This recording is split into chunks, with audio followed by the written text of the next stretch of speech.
Kerajaan Islam Banten adalah salah satu kerajaan Islam di Pulau Jawa yang pernah menjadi penguasa jalur pelayaran dan perdagangan. Kerajaan ini didirikan oleh Syarif Hidayatullah atau Sunan Gunung Jati pada abad ke-16. Kerajaan ini mencapai masa kejayaannya pada masa pemerintahan Sultan Ageng Tirtayasa yang berhasil melawan VOC atau VOC. Yang belum tahu VOC adalah orang-orang Belanda yang mengaruk rempah-rempah di Indonesia, atau bisa kita sebut VOC adalah orang-orang Belanda yang berperan penting untuk menguasai Indonesia. Namun, kerajaan ini mengalami kemunduran akibat politik adu domba Belanda dan akhirnya dianeksasi oleh Hindia Belanda pada awal abad ke-19. Sebelum periode Islam, Banten adalah kota penting yang masih dalam kekuasaan Kerajaan Sunda.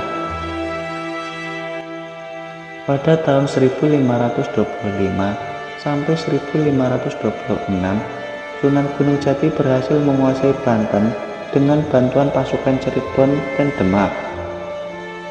Sunan Gunung Jati kemudian mendirikan Kesultanan Banten sebagai kadipaten di bawah Kesultanan Cirebon.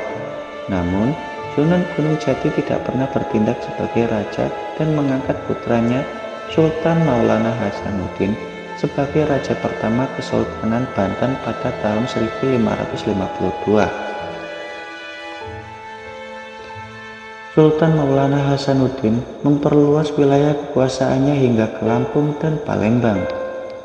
Ia juga membangun ibu kota baru di Surosoan dan memperkuat angkatan lautnya untuk mengendalikan perdagangan di Selat Sunda.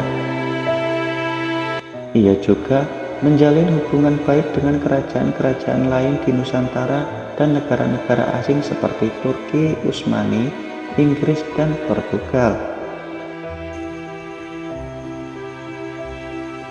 Masa kejayaan Kerajaan Banten berlangsung pada masa pemerintahan Sultan Ageng Tirtayasa pada tahun 1651 sampai 1683. Sultan Ageng Tirtayasa adalah seorang pemimpin yang visioner, cakap, dan berani.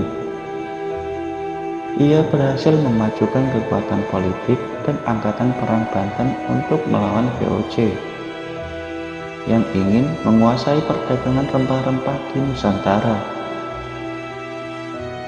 Ia juga membangun benteng-benteng pertahanan di sepanjang pantai Banten dan memperbaiki infrastruktur kota. Sultan Ageng Tirtayasa juga mengembangkan kebudayaan dan pendidikan Islam di Banten. Ia mendirikan pesantren-pesantren dan masjid-masjid besar seperti Masjid Agung Banten. Ia juga mendukung perkembangan sastra dan seni Islam seperti syair, hikayat, wayang kulit, dan gamelan. Ia juga mengirim utusan-utusan ke Mekah untuk menjalin hubungan dengan dunia Islam. Kemunduran Kerajaan Banten. Kemunduran Kerajaan Banten dimulai dari konflik internal antara Sultan Ageng Tirtayasa dengan putranya, Sultan Haji atau Sultan Abu Nashar Abdul Qahhar.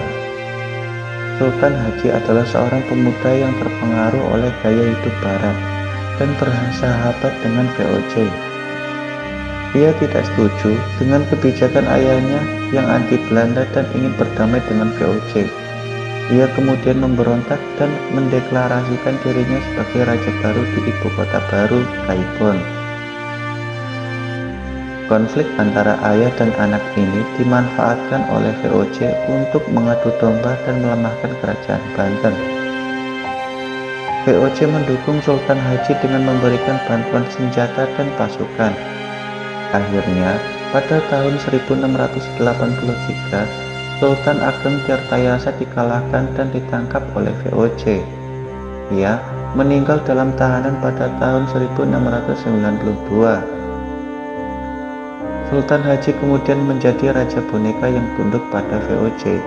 Ia menyerahkan monopoli perdagangan rempah-rempah, garam, dan lada kepada VOC. Ia juga menyerahkan sebagian besar wilayah kekuasaannya kepada VOC. Ia meninggal pada tahun 1690 dan digantikan oleh putranya, Sultan Abdul Fattah atau Sultan Zainul Abidin. Sultan Zainul Abidin berusaha untuk membebaskan diri dari pengaruh VOC dan mengembalikan kejayaan kerajaan Banten. Ia membangun kembali angkatan lautnya dan menjalin hubungan dengan kerajaan-kerajaan lain di Nusantara, seperti Mataram, Banjar, dan Goa. Ia juga mengirim utusan ke Turki Utsmani, Perancis, dan Inggris untuk mencari bantuan. Namun upaya-upaya ini tidak berhasil, dan ia terus mendapat tekanan dari VOC. Pada tahun 1752, VOC berhasil menyerang dan menghancurkan ibu kota Surosowan. Sultan Zainul Abidin terpaksa melarikan diri ke Anyar dan kemudian ke Cirebon. Ia meninggal pada tahun 1753 dan digantikan oleh putranya, Sultan Muhammad Syifa Zainul Arifin. Sultan Muhammad Syifa berusaha untuk mempertahankan sisa-sisa wilayah kekuasaannya dari serangan VOC dan Mataram. Namun, ia tidak mampu mengatasi masalah-masalah internal dan eksternal yang mengancam kerajaan Banten.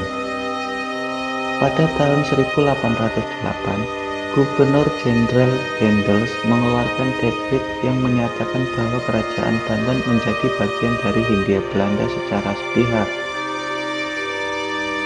Sultan Muhammad Safiuddin yang saat itu menjadi raja terakhir kerajaan Banten menolak dekret tersebut dan melawan Daendels. Namun ia dikalahkan dan ditangkap oleh pasukan Belanda pada tahun 1813. Ia dibuang ke Ambon dan meninggal di sana pada tahun 1833. Meskipun kerajaan Banten telah runtuh, namun peninggalan-peninggalannya masih dapat ditemukan hingga saat ini. Beberapa peninggalan kerajaan Banten yang terkenal adalah Masjid Agung Banten. Masjid ini dibangun pada masa pemerintahan Sultan Maulana Yusuf pada tahun 1570 sampai 1580 dan merupakan salah satu masjid tertua di Indonesia. Masjid ini memiliki arsitektur yang unik dengan menara-menara yang tinggi dan kubah-kubah yang berbentuk bawang. Benteng Surosowan. Benteng ini dibangun pada masa pemerintahan Sultan Maulana Hasanuddin pada tahun 1552 sampai 1570 sebagai ibu kota kerajaan Banten. Benteng ini memiliki luas sekitar 16 hektar dan dikelilingi oleh parit-parit yang dalam. Benteng ini hancur akibat serangan VOC pada tahun 1752. Benteng Spelwijk. Benteng ini dibangun oleh VOC pada tahun 1684 sebagai benteng pertahanan dan pusat perdagangan di Banten. Benteng ini memiliki bentuk persegi panjang dan 4 bastion di setiap sudutnya. Benteng ini juga memiliki gereja, rumah sakit, gudang, dan kantor VOC di dalamnya. Istana Gaibon. Istana ini dibangun oleh Sultan Haji pada tahun 1683 sampai 1690 sebagai ibu kota baru kerajaan Banten setelah ia memberontak terhadap ayahnya, Sultan Agung Tirtayasa. Istana ini memiliki luas sekitar 10 hektar dan dikelilingi oleh tembok-tembok yang tinggi. Istana ini juga memiliki masjid, makam-makam raja, dan taman-taman di dalamnya. Makam Sunan Gunung Jati. Makam ini terletak di Cirebon dan merupakan tempat peristirahatan terakhir pendiri kerajaan Banten, Sunan Gunung Jati. Makam ini memiliki arsitektur yang indah dengan ornamen-ornamen Islam dan Cina. Makam ini juga menjadi tempat ziarah bagi umat Islam. Sekian dan terima kasih. Jangan lupa untuk like dan subscribe untuk membangun perkembangan channel ini.